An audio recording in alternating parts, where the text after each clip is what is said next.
Ruta del Fin del Mundo. C'est un morceau de la couleur.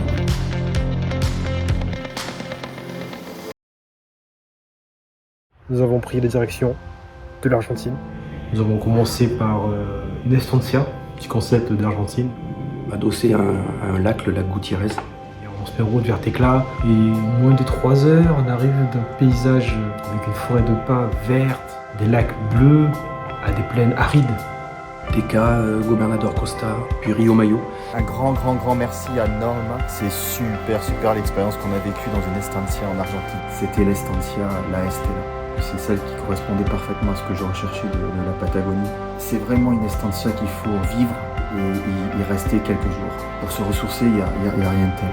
Et puis après, les glaciers, donc El Chaltén, bluffant, c'est magnifique comme paysage. Le petit village El Chaltén est magnifique. Ce qui m'a vraiment impressionné, c'est Perito Moreno. C'est une chose qu'on ne peut voir qu'à cet endroit-là. C'était grandiose. À l'issue de ce petit périple un peu glaciaire. On n'a qu'un objectif, c'est d'arriver à Ushuaia. Et on va l'atteindre.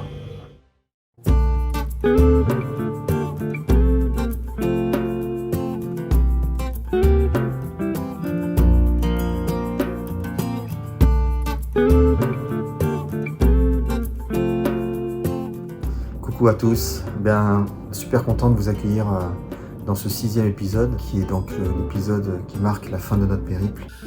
La dernière partie de l'aventure. Pour clôturer notre challenge Desertix 2023. Malheureusement. C'est la zone Terre de Feu, qui pour moi était une petite crainte parce que je pensais qu'on allait trouver des paysages moins spectaculaires que le Chili et l'Argentine. Et en fait, pas du tout. Terre de Feu est vraiment une région incroyablement magnifique, puisqu'on assiste à des paysages différents, sous un angle différent. Voilà, donc nous avons quitté l'Argentine pour le Chili, une petite partie du Chili, avec une étape à Puerto Natales. Nous revoici à nouveau au Chili, direction Punta Arenas. Non, Puerto Natales. Puerto Natales, 16 km. Ah là là là. Voilà. Et retour au Chili, et ça nous fait bien plaisir, c'est un moment de joie de revenir au Chili. Bienvenidos dans la ville de Puerto Natales.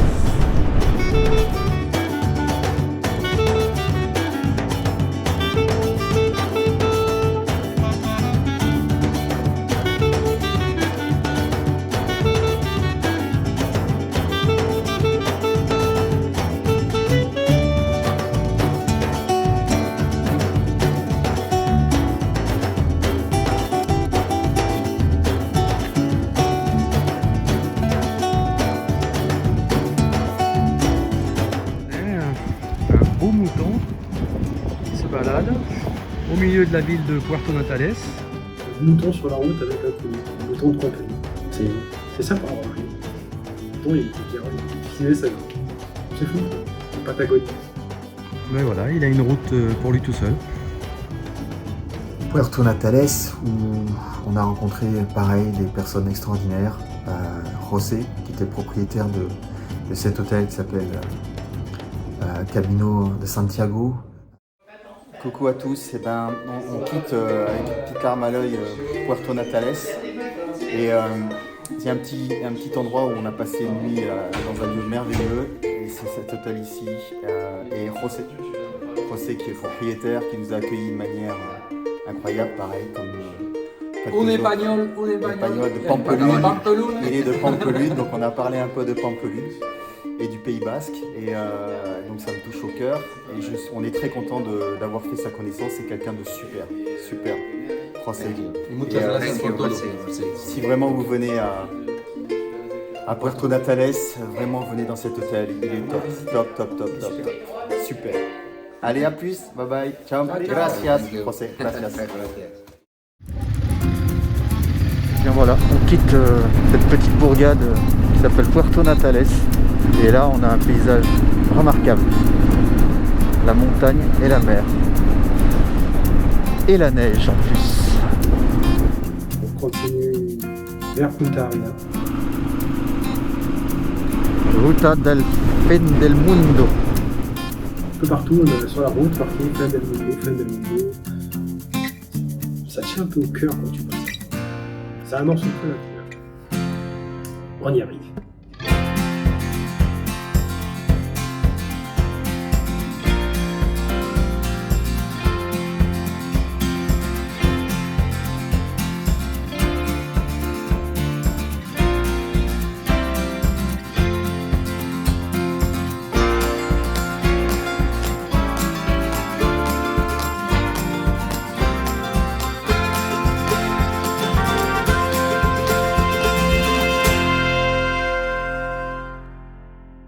On est allé à Punta Arenas, une très jolie ville avec des architectures magnifiques. À Punta Arenas, on prend les tickets pour la barge pour pouvoir aller à Porvenir. Salut à tous. Hier, nous étions à Puerto Natales. Nous avons pris la route hier après-midi et hier matin pour rejoindre ici la ville de Punta Arenas. Ici. Ville que nous allons quitter cet après-midi puisque nous allons prendre un ferry et on va traverser le détroit de Magellan et ensuite rejoindre la ville de Porvenir qui va ensuite nous amener vers la frontière ici, vers l'Argentine et la Terre de Feu. Voilà, donc Punta Arenas, Porvenir, c'est cet après-midi en ferry. À tout à l'heure.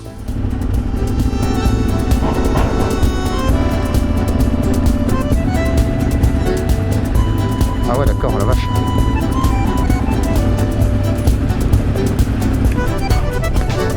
On a pris une barge qui nous a permis de souffler un peu puisque là il n'y avait pas de période de roulage.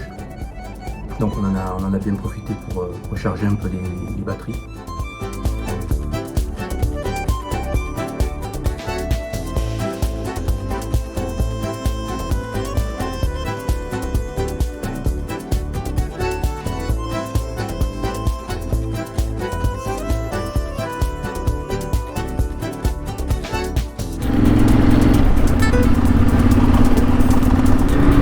Laurent, t'as allumé la caméra toi pour descendre?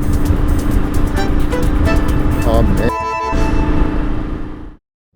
Et ensuite Porvenir.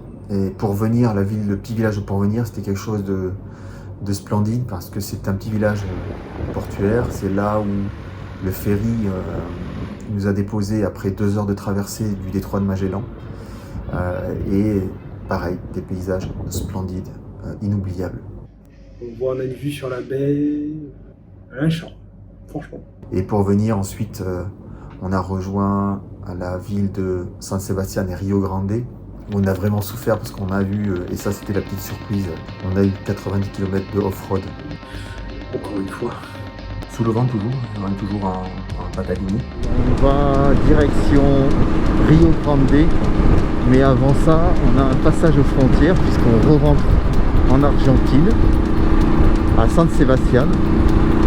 Donc on va essayer d'être prudent avec le méga vent latéral.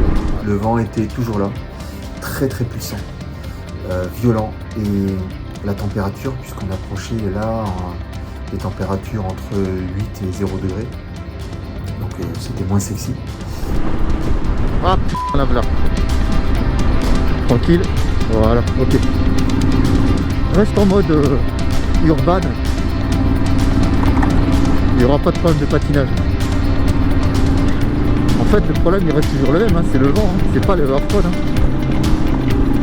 Ça va derrière? Voilà. Bon, ok, super.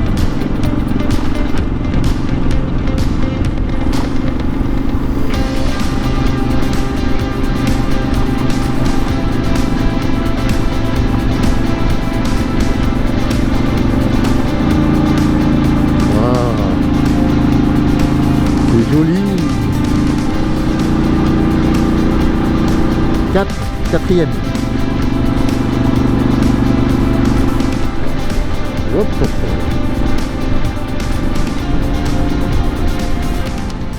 Ça se passe plutôt bien. Pas trop de problème à passer les immeubles. Il y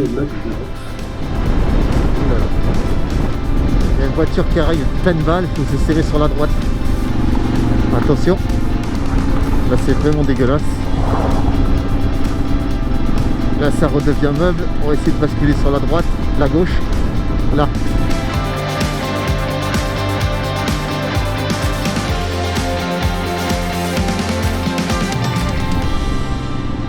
On arrive à la fin de la piste, et là, forcément, t'as la joie. Tout le monde est content. Je suis content parce que, putain, on a fini la piste sans encombre. Waouh! Donc on a souffert, mais on a souffert agréablement, parce que le paysage était splendide. La dernière partie de piste ripio-gravier, comme ils disent ici, avec ces 90 km qu'on a franchi finalement comme il faut, comme quoi on commence à prendre de l'expérience, mais on arrive à la fin.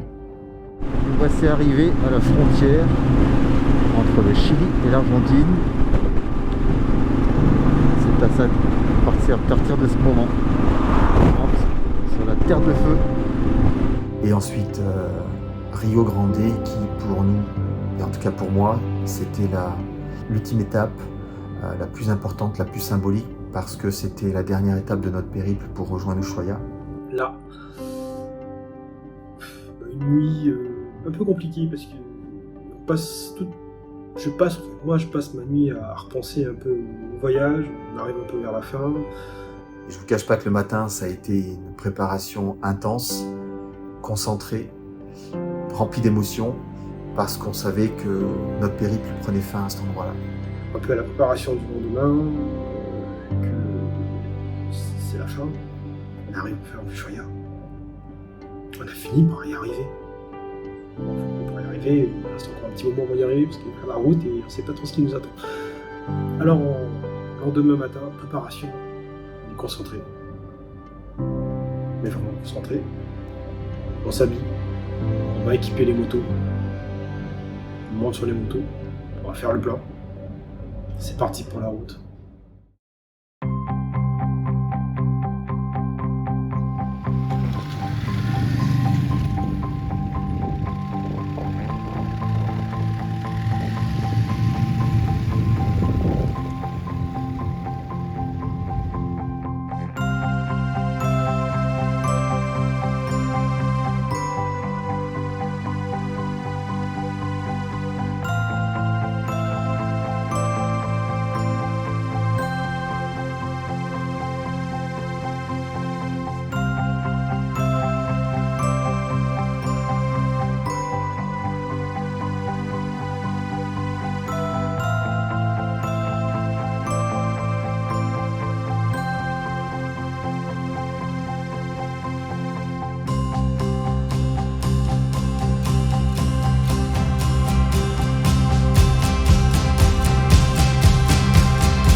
Ushuaia. On l'a fait, le canyon d'Ushuaia, 40 euros. Il est arrivé à Ushuaia avec j'avais encore des sensations un peu bizarres avec ce portique à l'entrée qui nous souhaite la bienvenue et sur lequel on s'est arrêté et franchement on a un peu craqué quoi. Parce que après 12 000 km de piste, d'asphalte, en prenant le vent, ça a été vraiment un challenge. C'était un challenge pour nous et pour moi. C'était dur, pas mentir, c'était dur. Je pensais pas que ça pouvait être compliqué comme ça, mais on l'a fait. Et franchement, d'arriver dans cette ville d'Ushuaia, c'était vraiment la finalité et ça m'a beaucoup aidé. Cette partie de route qui nous a amené à Ushuaia a été remplie d'émotions et l'arrivée à Ushuaia pareil.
final, Ushuaïa c'est magnifique. On regrette pas d'y être arrivé. C'est calme, c'est bien agencé pour moi. Je trouve que c'est pour une ville du bout du monde. Une jolie petite bourgade dans laquelle on s'est très très vite accoutumé à l'ambiance que je pensais un peu froide, et en fait Ushuaïa c'était une super ville, très agréable, touristique évidemment, et ça nous a permis également de faire un petit peu de tourisme, de découvrir pas mal de choses surprenantes sur le côté marin, donc, les lions de mer, des baleines. Ce que vous voulez voir, on prend un barrage, on prend un bateau, on va voir les pingouins. Ils sont mignons et un petit peu tristes, dans leur triste. Ce sont leurs petites îles du côté de ces lions de mer. Il y a quelque chose, voir un pingouin, c'est jamais arrivé. Ça, c'est ce qu'on attendait également de Ushuaïa. Et puis des lieux magnifiques avec des lacs. C'est vraiment quelque chose de surprenant. En tout cas, ce qui est sûr, c'est que c'est probablement pas la dernière fois que je me rendrai à Ushuaïa. Là, on a passé quand même 3 jours. Le 3e jour, on est parti. Et puis direction par la suite pour restituer les motos transporteurs sur la ville de Rio Gallegos.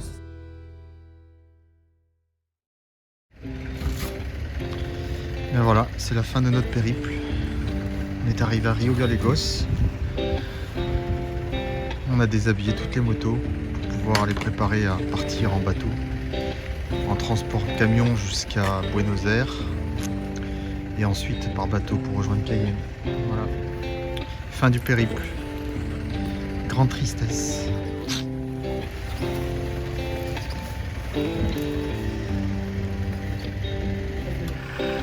Salut à tous, ben voilà, c'est la fin du périple pour nous. On est à Rio Gallegos et on renvoie les motos vers Cayenne grâce à Santiago, qui est un transporteur qui nous a été recommandé chaudement.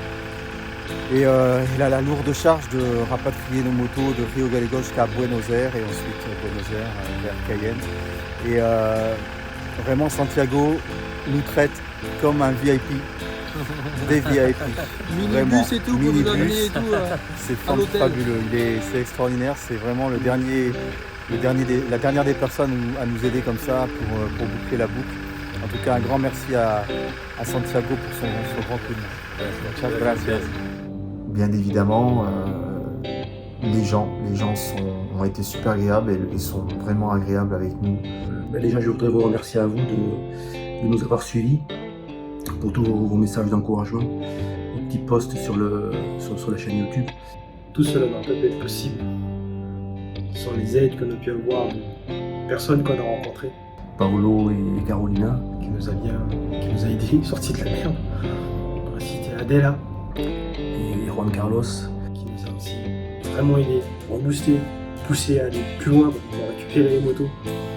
Que ce soit au Chili ou en Argentine, toutes ces personnes qui nous ont filé un coup de main, qui nous ont reçus dans nos estancias, Natalia, Norma.